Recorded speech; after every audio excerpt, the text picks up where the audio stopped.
Shalom.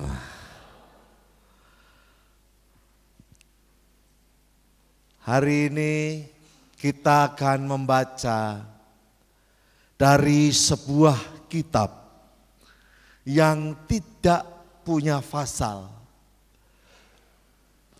Dia hanya punya ayat-ayat tanpa ada fasal. Karena di dalam kitab itu dia hanya memiliki satu fasal. Itulah sebabnya jangan kaget jikalau saya tidak menyebut fasal berapa.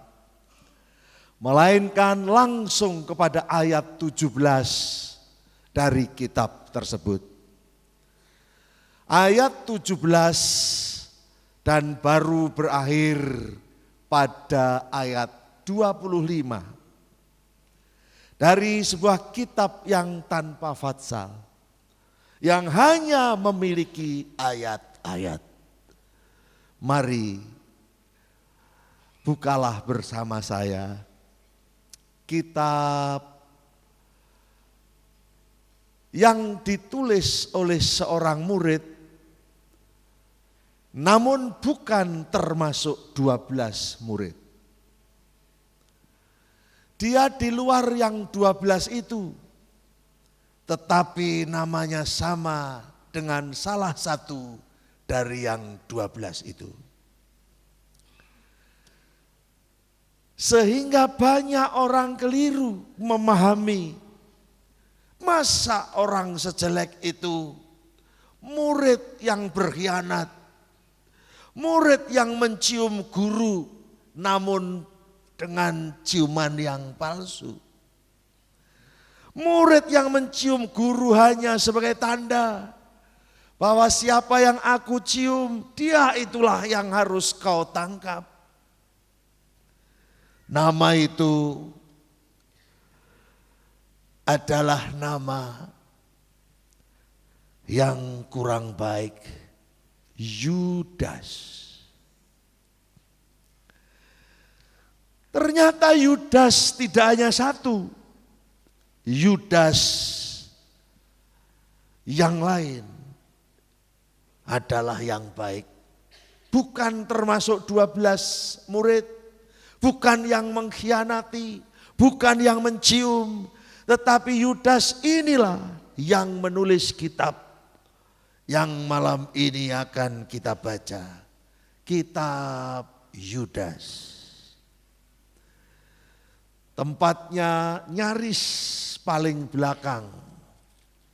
Dia bertetangga dengan kitab yang paling belakang. Kitab Wahyu. Sebelum Wahyu ada Yudas yang tanpa fasal itu. Surat Yudas ayat 17. Dengan judul nasihat untuk meneguhkan iman. Tetapi kamu, saudara-saudaraku yang kekasih, ingatlah apa yang dahulu telah dikatakan kepada kamu oleh rasul-rasul Tuhan kita, Yesus Kristus. Sebab mereka telah mengatakan kepada kamu, ternyata dia mengutip kata-kata Rasul Yesus. Menjelang akhir zaman akan tampil pengejek-pengejek yang akan hidup menuruti hawa nafsu kefasikan mereka. Ternyata yang muncul bukan hanya pengejek, saudaraku. Bukan hanya pengejek gereja, tetapi pengebom gereja pun muncul. Ya kan? Ada orang bernama Sutradara Ginting. Pasti Batak, karena namanya Ginting. Dia doktor. Dia juga seorang politikus. Dia bahkan pimpinan atas dari sebuah partai. Dr. Sutradara Ginting ini menyelidiki, mempelajari, bahkan membuat sebuah penelitian tentang bom-bom yang meledak di Indonesia sepanjang 2 tahun. Hasilnya ditulis oleh koran, bahkan dia diwawancara oleh sebuah TV swasta. Bahwa sepanjang 2 tahun bom yang meledak di Indonesia itu 172 ledakan di berbagai tempat. Tetapi yang tidak meledak ternyata 176. Jadi yang meledak dengan yang tidak meledak, banyak yang tidak meledak. Ini penelitian dengan metodologi penelitian yang bisa dipertahankan baik dari segi ilmiahnya. Jadi saudaraku, bukan hanya pengejek yang muncul, pengebom gereja muncul. Tapi puji Tuhan ya, yang meledak dan yang tidak meledak, banyak yang tidak. Karena itu ketika Natal kemarin, hujan turun mulai sore sampai tengah malam di Solo. Orang tidak protes pada Tuhan, tapi umat Kristen malah bersyukur karena mereka dalam keadaan tegang, mengingat dan masih trauma dengan malam Natal di tahun 2000 di 5 kota bom meledak semua. Natal lalu hujan turun sejak siang sampai malam, mereka malah senang karena bom-bom melempem kabeh. Orang meledos, bacaannya belum selesai. Saya buru-buru loncat. Ini khotbah sesi 2. Sesi 1 Bu Ina tadi sangat bagus. Panjang lebar mendahului pengakuan iman malam ini. Yuk lanjutkan.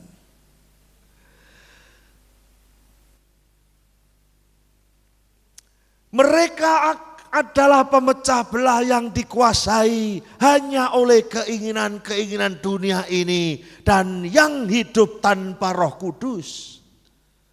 Hidup tanpa Roh Kudus, semua teriak 1, 2, 3. Hidup tanpa Roh Kudus. Yang di atas belum begitu terdengar, bawah atas semua. 1, 2, 3. Hidup tanpa Roh Kudus.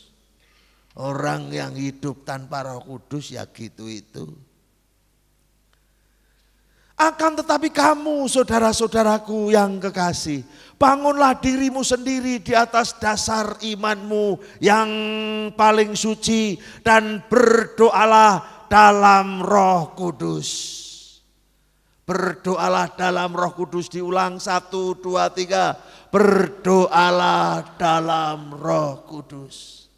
Yang tadi hidup tanpa Roh Kudus, sebaliknya yang ini berdoalah dalam Roh Kudus. Haleluya.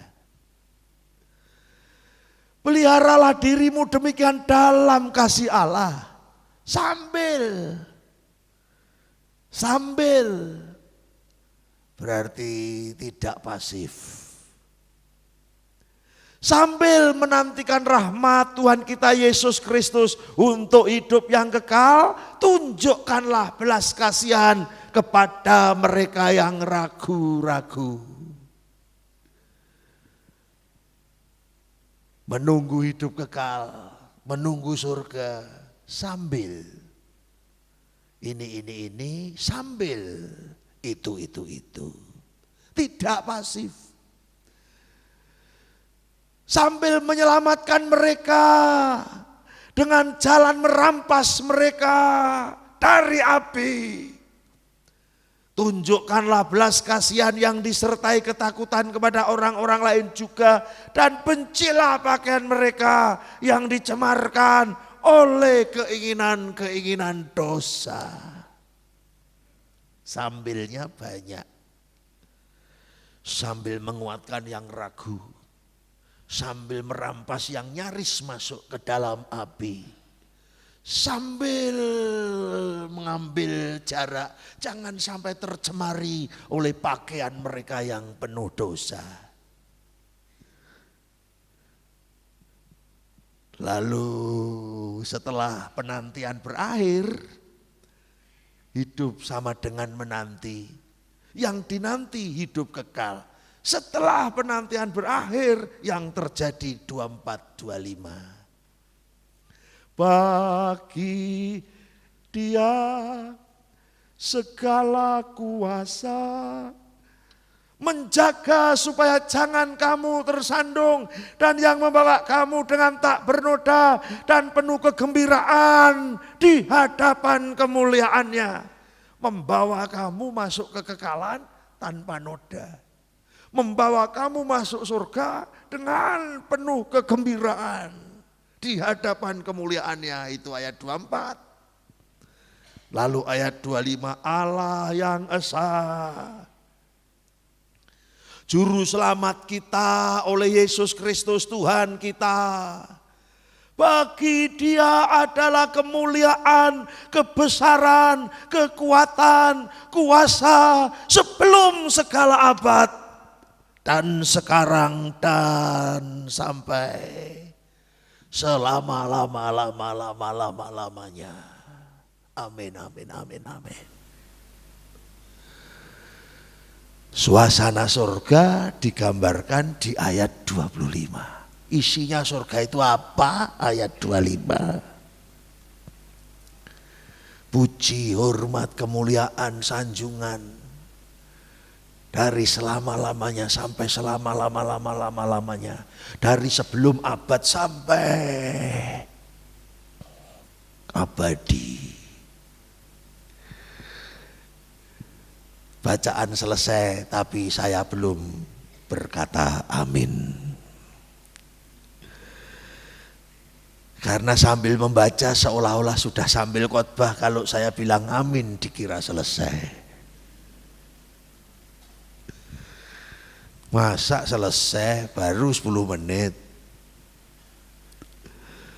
Padahal aku kan rindu sama saudara. Aku ingin panjang malam ini. Sebab tiket pulang saya malam ini tidak pakai Bima.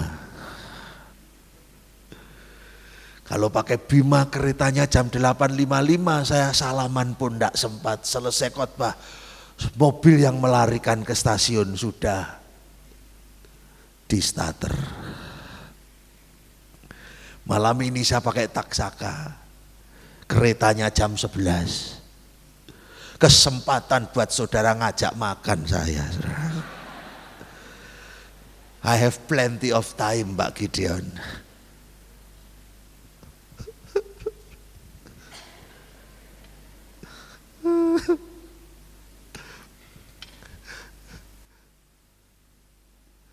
Ada beberapa yang sangat penting dari pesannya Yudas ini. Tolong dikasih pemahaman. Yudas ini bukan Yudas Iskariot, bukan. Ini Yudas yang lain, yang fasal, tidak punya fasal ya. Yang pada ayat-ayat awal dia sedikit membuka identitas. Hamba Tuhan Yesus kata dia, saudara Yakobus kata dia. Jadi dia merasa perlu buka identitas agar sejak membaca dari awal orang tidak salah mengerti. Nanti dikira Yudas Iskariot. Bukan. Ini Yudas saudaranya Yakobus. Tidak termasuk 12 murid, tetapi saudaraku secara rohani dia juga sangat dalam. Sehingga tak di belakang, bukan second class, bukan kelas di bawahnya 12 rasul. Sejajar dengan 12 rasul. Bedanya dia tidak terpilih di antara yang 12 itu. Ketika 12 tinggal 11, ya bukan dia yang terpilih, Matias sebagai pengganti Yudas Iskariot supaya tetap menjadi 12. Walaupun yang satu bunuh diri. Tinggal 11 tambah satu lagi menjadi 12 lagi. Ini adalah murid yang bukan termasuk 12 itu. Tetapi saudara-saudara, lihatlah nasihat dia. Lihatlah peringatannya dia. Pertama ada di ayat 20. Hendaknya engkau membangun diri atas imanmu yang paling murni. Lihat ayat 20. Akan tetapi kamu saudara-saudaraku, jangan diam saja ya, tolong dibaca ya sama-sama ayat 20. 1, keras-keras, 1, 2, 3. Akan tetapi kamu saudara-saudaraku yang kekasih, bangunlah dirimu sendiri di atas imanmu yang paling suci dan berdoalah dalam Roh Kudus. Inilah nasihat pertama. Dengan konteks peringatan akhir zaman. Nasihat Yudas ini konteksnya karena dia menyadari akhir zaman telah tiba, pengejek-pengejek telah datang dan tingkat dari ejekan semakin hari semakin meninggi. Kalau dulu belum dengan bom, hari ini sudah sampai tingkat membakar gereja. Pada saat zaman seperti itu, kata Yudas, bangunlah dirimu sampai kepada level imanmu yang paling murni. Karena itu jangan menjadi Kristen pasif. Karena kalau kita lihat ayat ini berarti iman itu berlevel-level. Ada yang murni, ada yang lebih murni lagi, ada yang sangat murni, dan yang dikatakan di ayat ini adalah yang paling murni. Berarti level yang paling atas dong. Dan kita semua setuju pasti bahwa saudara yang baru setahun di dalam Tuhan pasti beda jauh dengan yang 10 tahun dalam Tuhan.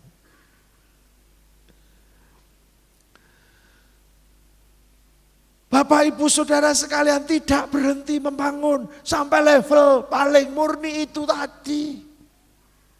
Kejar Yesus. Jangan hanya kejar dunia. Walaupun kita perlu dunia. Dunia itu apa? Dunia itu ya duit, ya rezeki, ya rumah, ya mobil. Kita perlu semua, tapi jangan hanya mengejar yang itu. Cari dulu kerajaan Allah dan kebenarannya, maka sekaliannya ditambahkan kepadamu. Bilang amin. Barang siapa mengejar dunia, dunia malah lari dari dia. Sebaliknya yang mengejar Yesus, dunia ditambahkan kepada kita. Segala kebutuhan, keperluan dikirimkan, ditambahkan, digenapkan.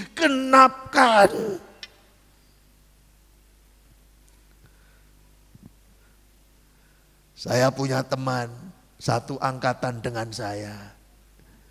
Dia cuti di luar tanggungan negara waktu itu peraturan boleh. Biaya sendiri bahkan sampai 3 tahun cutinya. Karena dia mendapat tawaran untuk studi teologi bukan di Indonesia. Kalau tawaran itu studi teologi di Indonesia mungkin dia nggak tertarik. Tawarannya ke Amerika Pak Gideon. Mungkin dia sejak awal itu sudah keliru, tapi tidak nampak. Motivasinya mungkin sudah miring, tapi tidak ketahuan. Mungkin yang dikejar Amerikanya itu. Maka dia cuti di luar tanggungan negara. Sebagai pegawai negeri dia rela tidak digaji atas biaya sendiri karena ada sponsor. Berangkatlah dia ke Amerika 2 tahun belajar. Dia pulang ke Indonesia melayani Tuhan. Belum setahun, baru 11 bulan pamit. Tidak tahan. Balik pegawai negeri. Ketika ditanya yang bikin kamu tidak tahan apanya? Jiennya.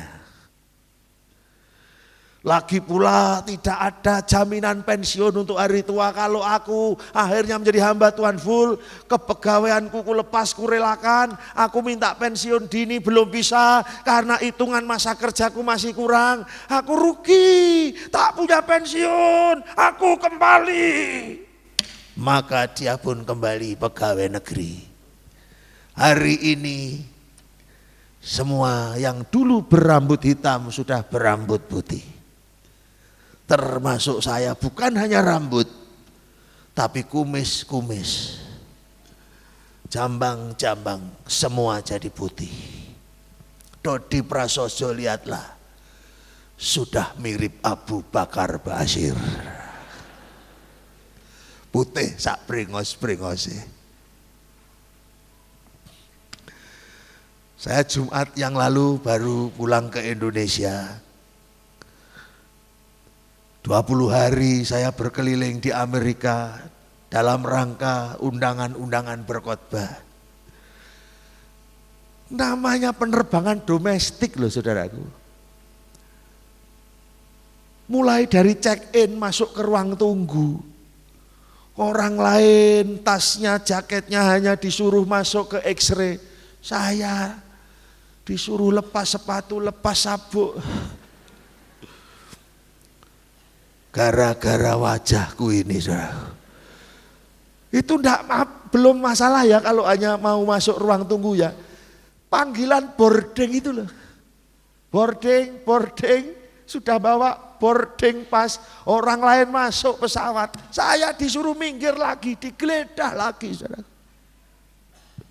Aku pun berdoa, Tuhan, kenapa wajahku kok seperti teroris. Amerika memang sedang ketat, ekstra super ketat, ekstra super plus jumbo ketat, saudara. Lebih-lebih kalau lihat paspor Indonesia gitu, saudara. Malah kalau paspornya itu Oman, Yaman, Kuwait, Mesir, masih saka negara Arab. Tidak begitu ketat saudara. Kecuali kalau paspornya itu Irak, Iran. Ya toh, bangsanya Palestina, bangsanya sarang-sarangnya fundamentalis yang kental. Bukan hanya fundamentalis, tetapi juga radikal. Islam di Indonesia kan terdiri dari 3. 1 liberal, nah itu bagus. Gus Dur masuk situ.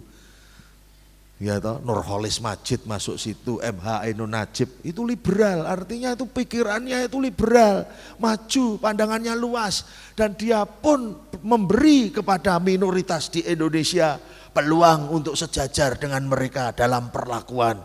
Walaupun kamu minoritas, kamu anak bangsa, kamu bagian dari Indonesia, kamu punya hak yang sama dengan kami. Islam liberal begitu. Tapi kalau sudah kena yang kedua,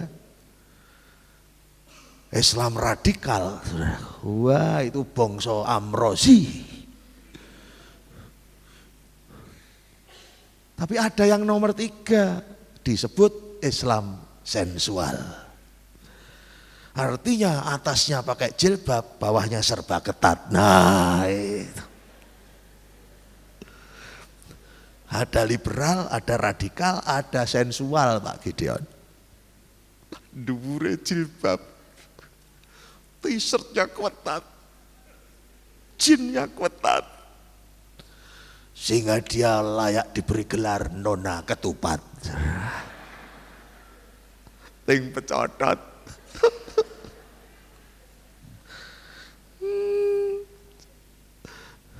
Sorry ya, udah lama enggak ketemu soalnya. Terakhir saya kesini tuh 31 Juli 2002 Pak Jimmy. Tak lihat agendaku rata-rata setahun Eklesia panggil saya 2 kali. Terlalu lama 2 kali itu.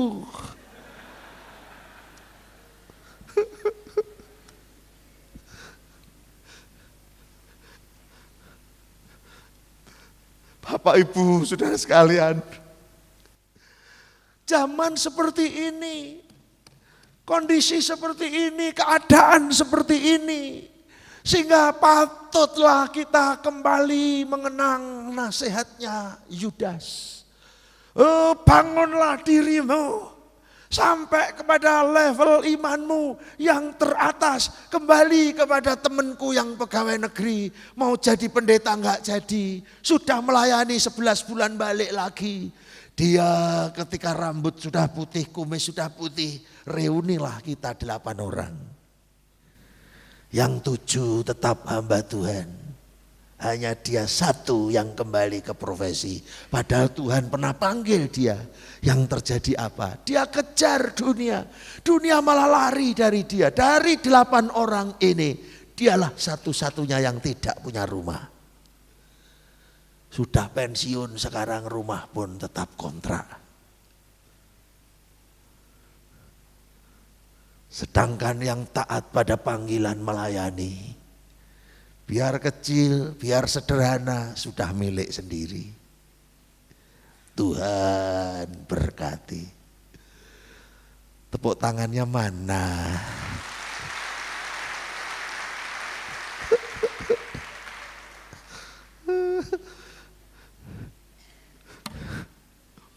Orang kejar dunia bahkan bisa sampai S1, bisa sampai S2. Artinya S1 itu stres, S2 itu stroke. Bahkan ada yang kejar dunia sampai S3. Kalau S1 apa? Stres. S2 apa? Stroke. S3 apa? Strep.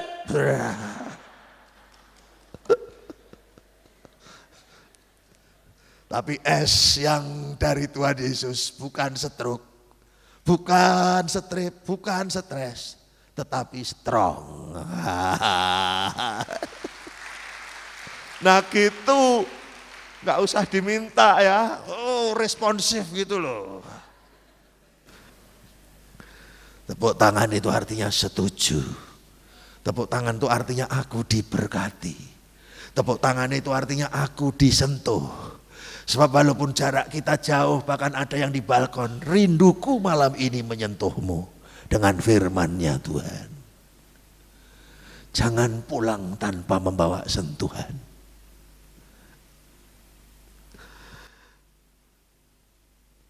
Tubuhnya,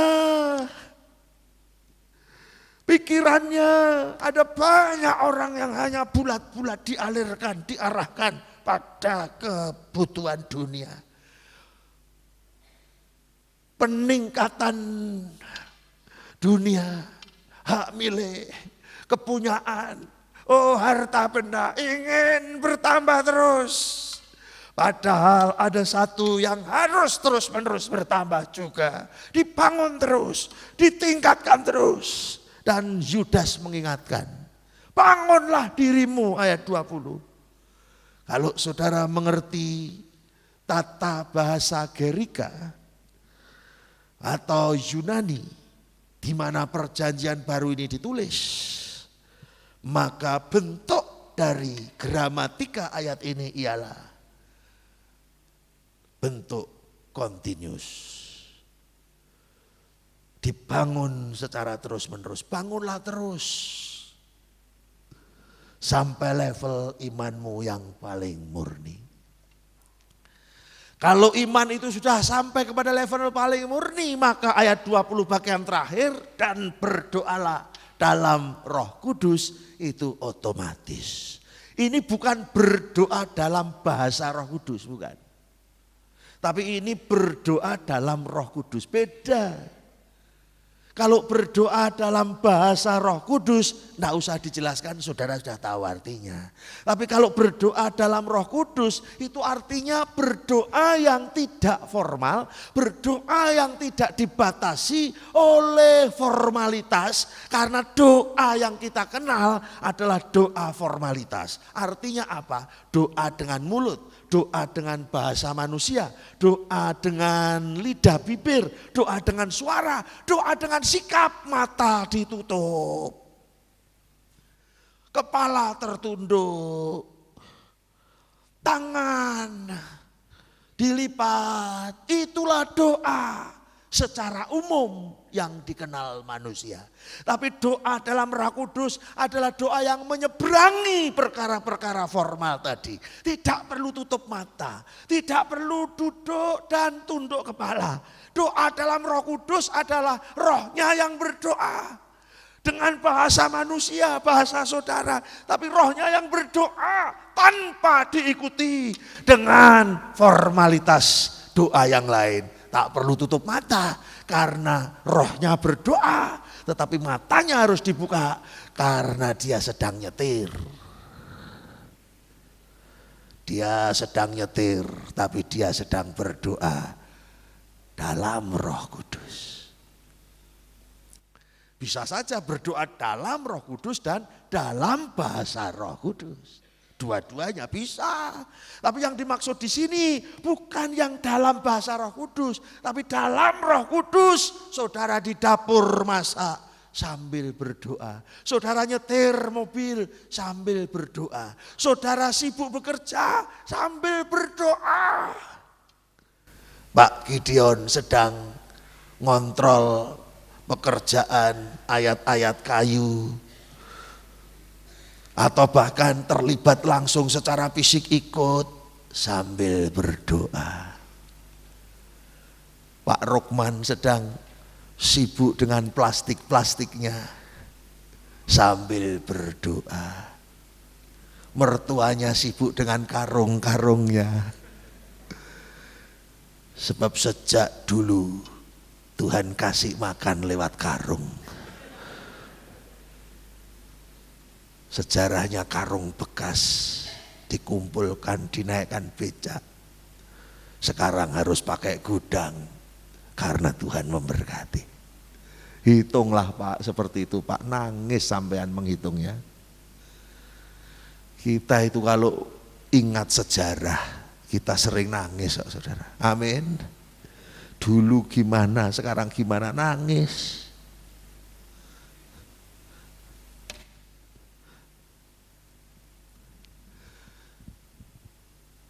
Anda bisa sibuk dengan pekerjaanmu, apakah kerja plastik, apakah kerja karung, apakah kerja gula. Yang jemput saya di stasiun dikasih makan Tuhan lewat gula. Yang satunya lewat karung, jodoh kan? Mestinya matching ini, kerjasama mestinya. Satu gula, satu karung. Ya kan rezeki daripada dimakan orang lain kan dikasih sesama anak Tuhan kan jamin saudaraku. Saudara sibuk dengan pekerjaanmu apapun jenisnya bisa sambil berdoa dalam Roh Kudus. Itu yang pertama saudaraku, bangunlah dirimu sampai level yang paling murni dan berdoa dalam Roh. Yang kedua sekarang, hiduplah dalam kasih Allah sambil menantikan hidup yang sesungguhnya. Ketahuilah saudaraku bahwa hidup di Cirebon ini bukan hidupmu yang sesungguhnya. Ketahuilah saudaraku, hidup di Indonesia ini bukan hidupmu yang sesungguhnya. Karena firman Allah berbunyi bahwa kewarganegaraan kita bukanlah di sini. Amin. Tetapi kita ini sedang menanti kewargaan kita yang sejati. Yang belum sekarang, tapi pasti. Yaitu ketika kita dipanggil masuk ke dalam kekekalan. Ayat 21, baca semua. 1, 2, keras ya, 1, 2, 3. Peliharalah dirimu demikian dalam kasih Allah, sambil menantikan rahmat Tuhan kita Yesus Kristus untuk hidup yang kekal. Hidup yang kekal, semua 1, 2, 3, hidup yang kekal. Kekal itu 100 tahun? Tidak. Kekal itu 1000 tahun? Lebih. Kekal itu 10 juta, 100 juta, semiliar tahun. Kekal itu adalah tadi ditulis oleh Yudas dari sebelum abad. Artinya dari sebelum ada apa-apa. Abad belum ada, hari belum ada, tanggal belum ada, bulan, tahun belum ada. Dari sebelum ada segala-galanya. Sampai selama-lama-lama-lama-lamanya. Itulah kekal. Sulit untuk dibahasakan yang namanya kekal itu. Alfa sampai dengan omega. Dialah alfa dan omega. Dia yang awal dan yang akhir. Lalu awal itu kapan? Akhir itu kapan? Sulit dijelaskan. Apabila ada seekor burung kecil terbang ke pasir di pinggir laut. Kemudian dia mengambil sebiji pasir lalu diterbangkan 1.000.000 tahun. Ditaruhlah di sebuah tempat setelah terbang 1.000.000 tahun. Lalu dia kembali ke pantai itu, berarti terbang lagi 1.000.000 tahun. Lalu kembali lagi terus 1.000.000 tahun bawa sebiji pasir, 1.000.000 tahun kembali ke pinggir laut. Sampai seluruh pasir di semua pantai habis. Maka yang seperti itu pun baru awal dari sebuah kekekalan. Jadi kekal itu berapa juta tahun? Hitunglah pasir dulu. Baru dikalikan 1.000.000 dan dikalikan lagi 1.000.000. Itulah kekal. Sanggup? Meletek gundulku tetap raisa, saudaraku. Jebol utekku tetap tidak bisa menjelaskan kekal itu seperti apa.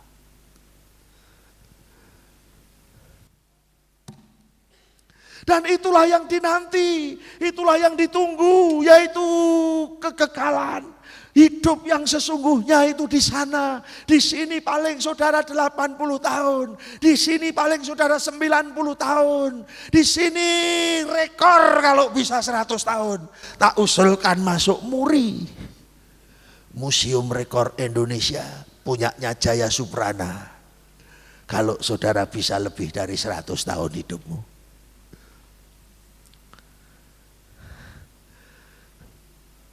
Tak seberapa lama hidup di sini, yang selama-lamanya adalah di sana, dan itulah yang dicari, ditunggu, dirindu. Semua agama mengajarkannya tentang hidup kekal, tapi tidak ada satu agama pun yang memberi kepastian tentang jalan menuju hidup kekal. Hanya di dalam Yesus ada kepastian. Barang siapa percaya pada nama Yesus tidak binasa, melainkan beroleh hidup yang kekal. Ngono kok dora gelem derek Gusti Yesus, nger. Berbahagialah kita yang telah menjatuhkan pilihan. Amin. Ikut Yesus. Karena di situ ada kepastian mengenai masa depanku. Nyawaku kemana dalam Yesus pasti. Tempatku di mana kelak dalam Yesus serba pasti. Itulah sebabnya Anda telah menjatuhkan pilihan pada kepercayaan yang tepat.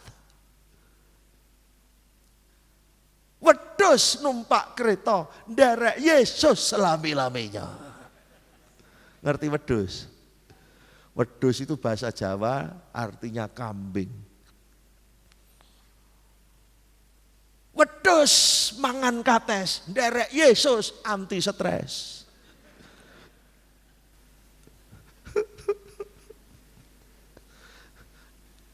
Wedhus tuku sate.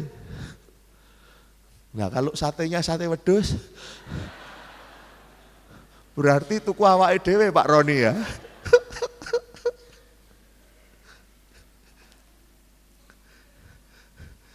Wedhus tuku sate derek Yesus nganti selawas-lawase. Amin. Wedhus apa neh Pak Gideon? Sampean wedhus apa dudu?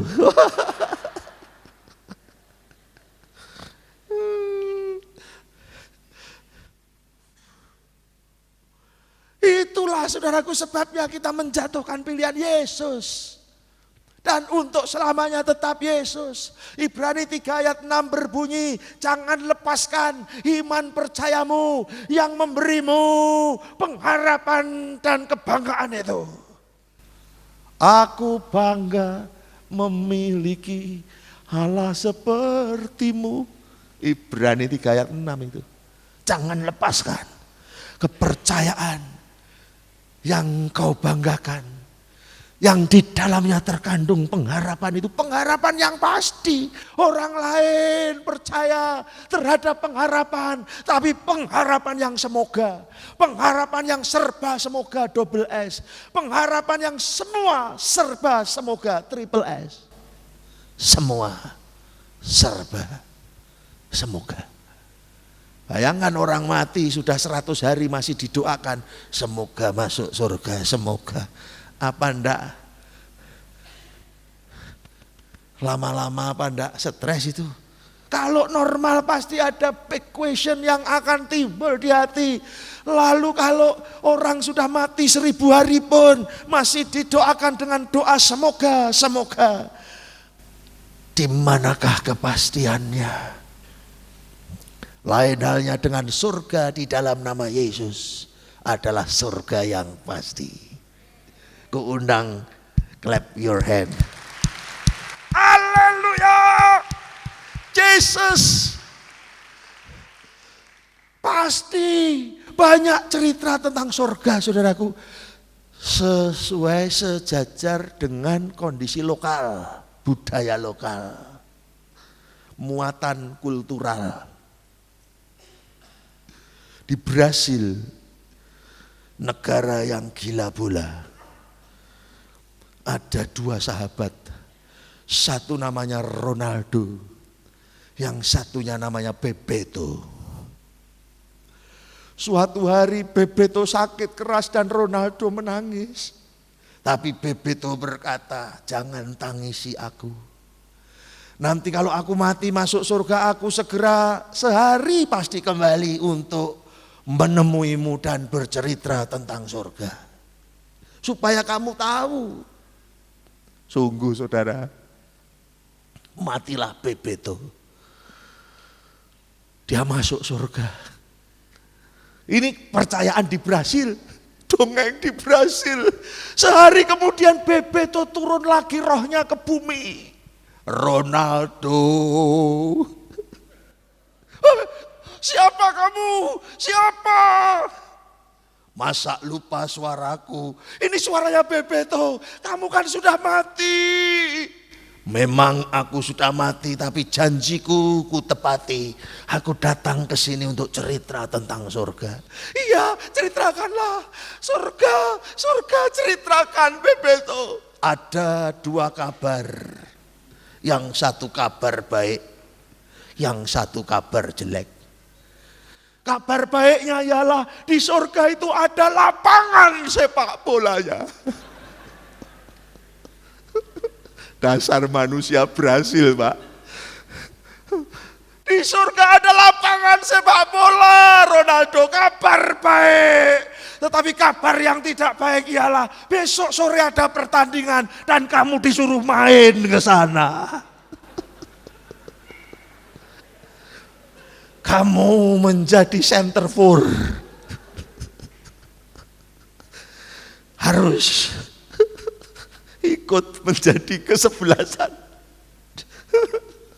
Wah, takut dia, berarti saya sok modar aku. Lah suruh main sepak bola di surga. Waktu saya ke Amerika belum lama ini tak adopsi kisah ini karena orang sana itu kalau ketemu saya tanyanya itu ekstrim. Di Pulau Jawa masih banyak orang yang makan anjing katanya begitu. Cerita itu sudah sampai sana, Pak. Tentang anjing yang dimakan di Pulau Jawa ini. Dulunya kan hanya di Sumatera Utara dan di Sulawesi Utara. Sekarang di Solo itu cari namanya sate wedhus balap itu banyak.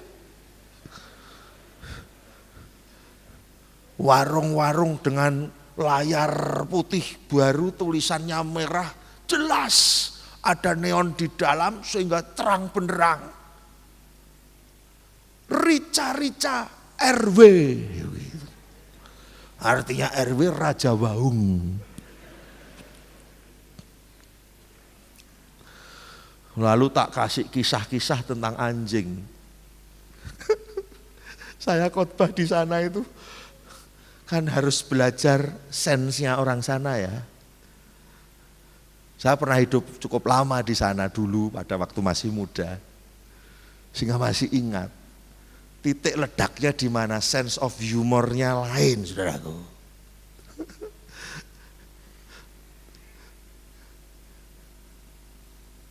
Waktunya, tidak usah lanjut soal anjing.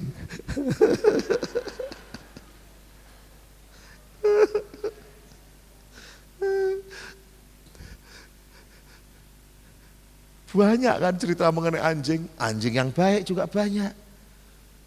Yang membuat orang menjadi bertobat, istrinya meninggal, anjingnya dengar lonceng gereja, sudah biasa dibawa istri tuannya itu masuk gereja setiap lonceng berbunyi.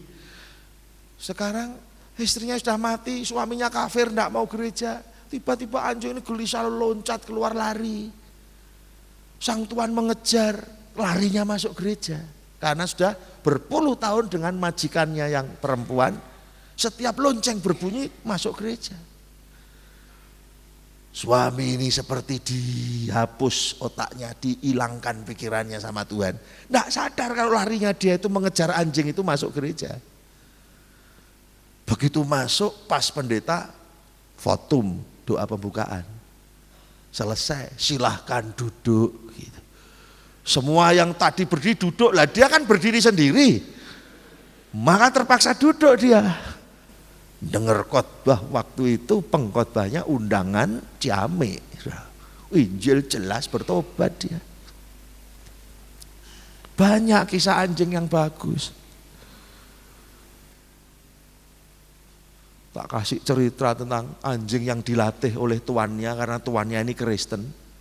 Harus tunduk kepala, tutup mata walau hanya 5 detik, tangannya depan 2.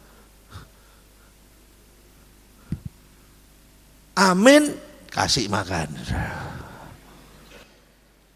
Sehingga setiap tuannya datang bawa tempat makanan, anjing itu sudah begini. Kalau tidak begini tidak dikasihkan makanannya. Anjing kan pandai dilatih, sirkus tuh lihat. Beng, beng, pura-pura ditembak, pura-pura mati. Anjing. Lah ini dilatih, orangnya itu yang punya Kristen dilatih berdoa. Pokoknya kalau belum begini, makanan tidak dikasih. Jadi sebelum makan selalu doa. Kira Kristen, saudara.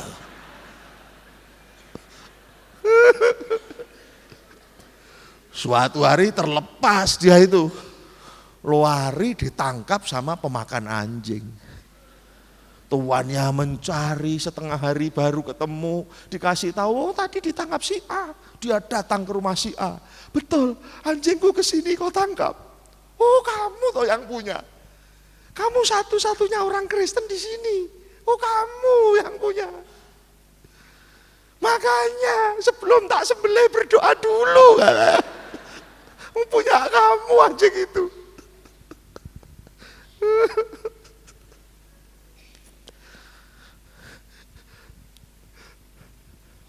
Mungkin itu yang membuat mereka selalu rindu sama saya. 2 tahun sekali dikirimi tiket PP, Dodi, kita sudah rindu. Kalau enggak dikirimi tiket ya enggak mungkin saya berangkat. 12,6 juta sekarang PP, saudaraku. Belum fiskalnya yang 1 juta itu, belum airport tax-nya, belum macam-macamnya. Tidak mungkin. Tapi sekali lagi seperti tadi, balik pegawai negeri, dadine kaya ngono. Yang setia dengan panggilan. Mbuh carane Tuhan itu piye, ngasih saya itu pengalaman-pengalaman yang tak bisa masuk di akal. Termasuk yang terakhir pulang ke sini itu, saya itu sudah hampir tengah malam tuh di LA itu kan harus keluar lagi semua bagasi karena penerbangan domestik. Saya pakai Eva Air yang lewat Taiwan itu harus dicek in lagi. Mulai itu bawa troli si koper-koper itu, lah kok saya ini bisa lupa jalannya. Dari terminal domestik ke terminal pemberangkatan yang internasional itu saya itu jalan itu so kebablasan, saudara. LA kan 3 terminal gandeng gitu. Itu terminal ketiga itu sudah tak lewati, tengah malam. Ada negro besar tinggi. Tiba-tiba merampas troli saya. Memeras tapi dengan gaya menolong. Kowe mesti tersesat, dia bilang. Sana sudah tidak ada terminal lagi. Terminal terakhir itu situ. Kowe mau pakai apa? Saya itu jawab, Eva Air. Oh sini tak kasih tahu. Lari dia. Troli itu didorong lari lah, saya kan terpaksa lari mengikuti dia. Kalau jaraknya semakin dekat, dia larinya dipercepat supaya saya tidak terlalu dekat. So, kalau saya dekat kan saya bisa ambil troli saya lagi. Dia tidak beri kesempatan sama saya. Masuk lift, naik ke lantai 2, ternyata pemberangkatan itu di lantai 2, lantai 1 itu tempat arrival ya, tempat kedatangan. Sampai lift dia langsung bilang saya $20. $20 ya 175.000. Saya ini ya pensiunan seperti dia, tapi 1 lawan 1 gedene sakmono gek, saya sudah pensiun lama ya kan. Apalagi profesi saya sekarang hamba Tuhan. Tuhan kasih hikmat, saudara. Dia itu pakai kalung salib. Langsung saya, oh, aku lihat ada Tuhanku di atas lehermu. Let me introduce myself. Langsung tak tembak, aku pendito, aku hamba Tuhan, aku tukang khotbah. Indonesia itu orang tersesat banyak, tugasku itu memberi terang, memberi cahaya, memberi berita baik tentang Tuhan yang kok pasang neng dhuwur gulumu kuwi. Thank you ya. Kowe sudah baik sama seorang hamba Tuhan. Dia seperti tidak bisa bicara, saudaraku. Langsung trolinya dikasihkan. Hikmat enggak seperti itu. Ilham dari mana itu? Padahal jantungku itu segini, saudara. Wah, dia lebih hebat dari Riddick Bowe, saudara. Gede. Wajahnya lebih sangar dari si Mike Tyson. Ya kalau hanya ninju saya, lah kalau memakan telinga saya Mike Tyson tuh hobinya gigit kuping. Saudaraku, surga ada banyak konsep, tetapi jangan percaya. Iman Kristen adalah sebuah tempat di mana kita akan bertemu dengan berbagai-bagai yang oleh mata belum pernah dilihat, oleh telinga belum pernah didengar. Itulah surga, itulah hidup kekal. Jadi kalau soal hidup kekal tertulis surga tercetak di Alkitab itu hanya sebagian kecil. Sebab yang tertulis ini hanya sedikit tentang surga. Sedikit sekali. Tentang jalannya dari emas. Tentang tidak ada orang kawin mengawin. Anak beranak. Tentang tidak ada matahari tapi terang benderang terus. Tentang ukurannya sekian kali sekian. Tentang di tengah ada aliran air. Lalu ada pohon al-hayat. Itu tertulis memang. Kita diberi sedikit introduksi tentang surga. Tetapi sisanya tentang surga yang masih begitu banyak. Belum tertulis. Tidak ditulis. Sengaja tidak. Karena supaya kita menunggu-nunggu. Agar penasaran dan rindunya semakin mendesak. Alkitab berbunyi, apa yang belum nampak oleh mata, apa yang belum terdengar oleh telinga, itulah nanti yang akan kita temukan di surga. Tapi yang jelas suasananya ayat 25, segala kemuliaan dan hormat dan pujian dan sanjungan dan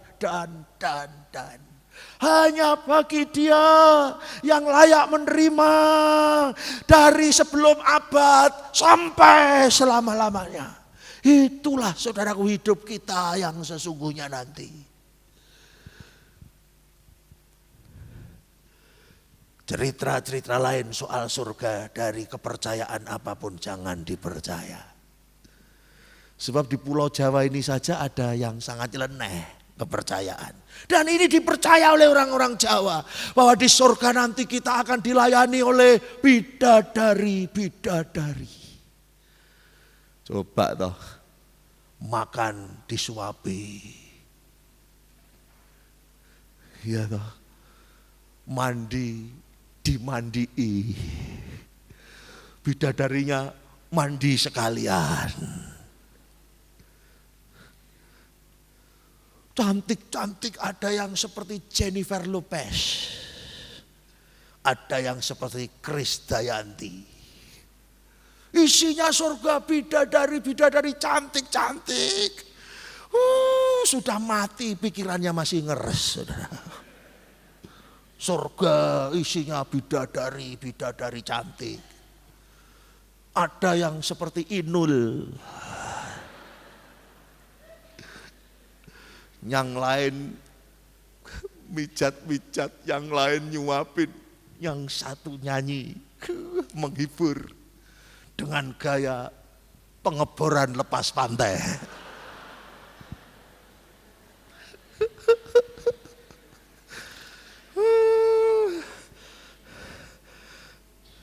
Wis modar pikirannya cek ngeres.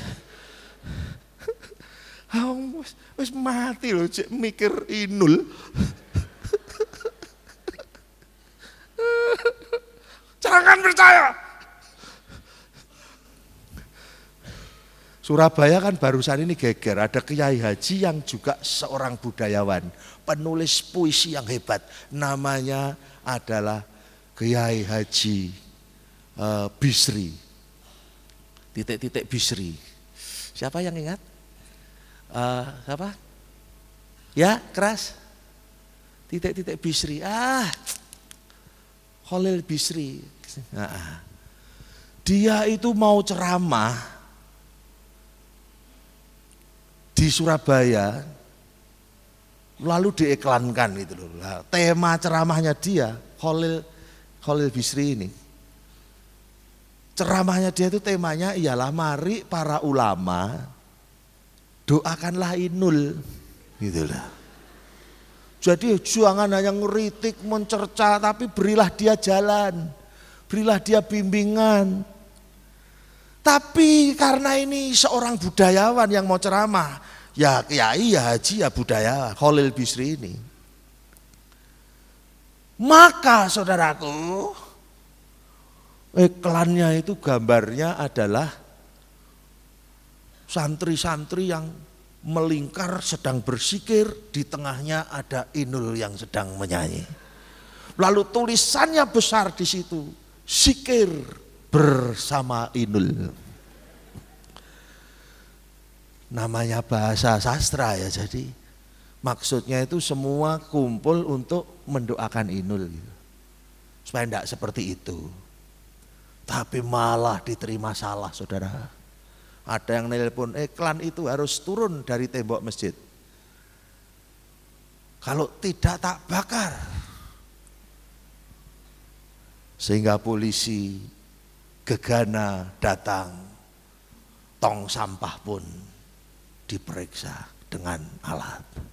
Karena ancaman bom itu. Jangan percaya saudaraku. Ada macam-macam cerita tentang surga, jangan percaya. Percaya satu saja, firman Tuhan. Firman Tuhan yang bernama Alkitab ini yang sangat jelas, itulah penantian kita, itulah harapan kita. Dan saya yakin saudaraku, bahwa kelak suasana 1000 kali, 1.000.000 kali ini yang akan terjadi di sana. Itulah sebabnya semasa di bumi nyicil surga, menyanyi, memuja, menyembah dengan sungguh-sungguh, karena tidak ada pekerjaan lain di surga nanti kecuali hanya itu. Namun sambil menanti, yang keempat sekarang ayat 22, tunjukkanlah belas kasihan kepada mereka yang ragu-ragu. Hidup sekarang adalah hidup penantian, hidup sekarang adalah hidup menunggu hidup yang sesungguhnya, menunggu surga, tetapi tidak diem, melainkan ayat 22 menunjukkan belas kasihan kepada mereka yang ragu-ragu. Ayat 23 lebih ekstrim, bahkan menyelamatkan mereka dengan jalan merampas mereka dari api. Ini bicara mengenai orang tersesat, orang berdosa yang sudah nyaris masuk ke dalam api. Mari kita rampas mereka dari cengkeraman iblis. Pelayanan di eklesia ini pelayanan merampas jiwa-jiwa yang tersesat, jiwa-jiwa yang dalam gelap. Entah bagaimana cara Tuhan, ada yang bisa masuk sini, dibawa sini, mendengar firman, dan jiwa mereka seperti dirampas, tidak jadi masuk ke dalam api. Diselamatkan, bertobat, ikut Yesus. Di samping memberi kekuatan kepada yang sudah Kristen tapi ragu-ragu. Banyak Kristen tapi ragu-ragu. Tolonglah mereka yang ragu-ragu, rampaslah mereka. Inilah pekerjaan sebelum kekekalan itu. Sambil menanti hari pulangnya kita ke dalam rumah yang asli, ke dalam negeri yang sesungguhnya. Kita tidak pasif, kita bergerak, kita berkarya, kita melayani, membawa orang yang ragu, merampas jiwa mereka dari api. Dan pertobatan terus terjadi sampai akhirnya kita pulang. Itulah komitmennya Dodi Prasojo. Dan itulah pasti juga komitmennya Ina, komitmennya Gideon, komitmennya Yusa, komitmennya Budi, komitmen Roni, komitmennya Rukman, komitmen kita semua. Tuhan, aku sekarang mengerti.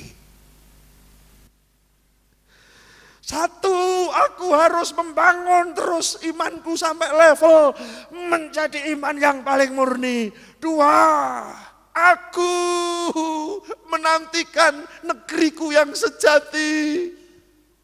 3, sambil menantikan negeri yang sejati, aku bekerja melayani, membawa orang, menyelamatkan jiwa, memberi kepada yang ragu-ragu kekuatan. 4, aku paham sekarang surga itu seperti apa. Ayat 24, 25 Tuhan, tempat namamu dimuliakan dari sebelum abad sampai selama-lamanya. Saya undang semua tepuk tangan yang panjang,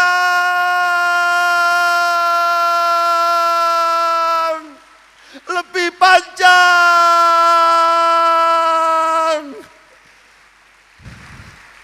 Bangunlah berdiri, bangun saudaraku. Musik lari naik, singers, song leader.